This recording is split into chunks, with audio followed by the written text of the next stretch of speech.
with most rap artists, they come from a rough neighborhood, so you know they're a little more desensitized.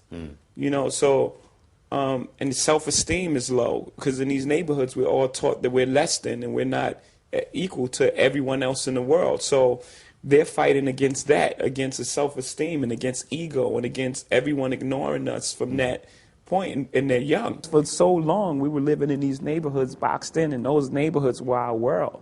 You know, a lot of people from Brooklyn didn't even take a trip to Manhattan. You know, never been in Central Park. It's 20 minutes away, and it's free. It's a free park. Yeah. And, you know, a lot of people have never been in it.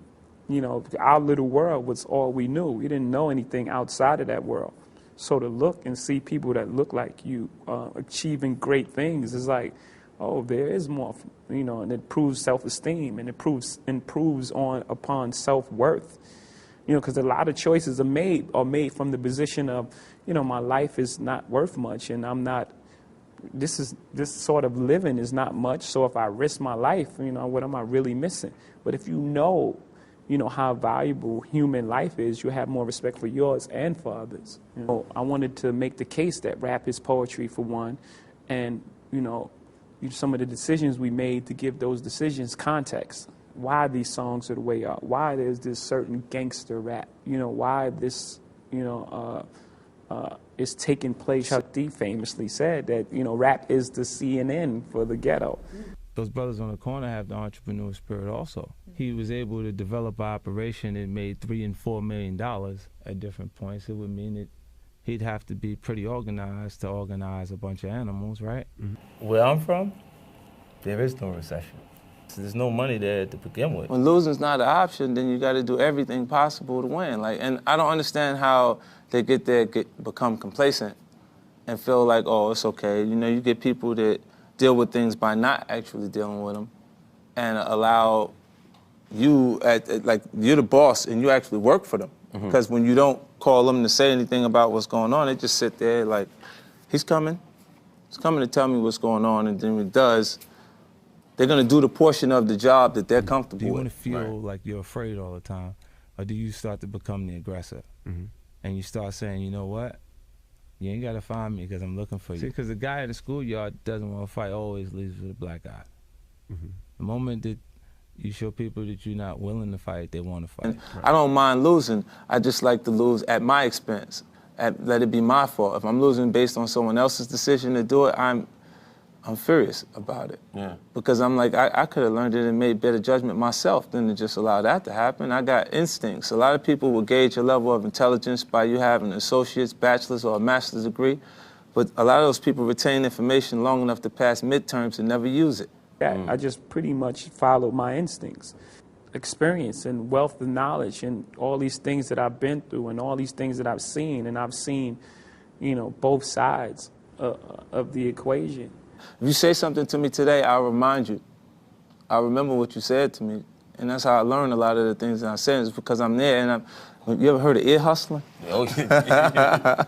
I'm trying to hold on to everything that flies across. Yeah, we sat there at Theo's office, we talked, and the first thing he said to me when he came in was like, yo, you know, spoke to the Wolves. They was like, it's cool, sit down, y'all do business.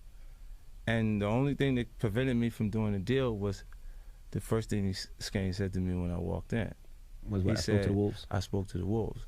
So how would I do business or sign to someone who had to ask someone else permission? Who we are and where we come from, there hasn't been, you know, our generation, we haven't acquired wealth to hand down and give the opportunities to, like, the next generation. So my goal is that, you know, that my next generation can have a better start than I had. I won't have to start so far, you know, where I come from. So we have to take care of our family first, you know, as well as giving to charities. Yeah, I'm supposed to be the bad guy. So where's the good guys? Where's their effort to fix this? Right. It's like, all right, you're at the light.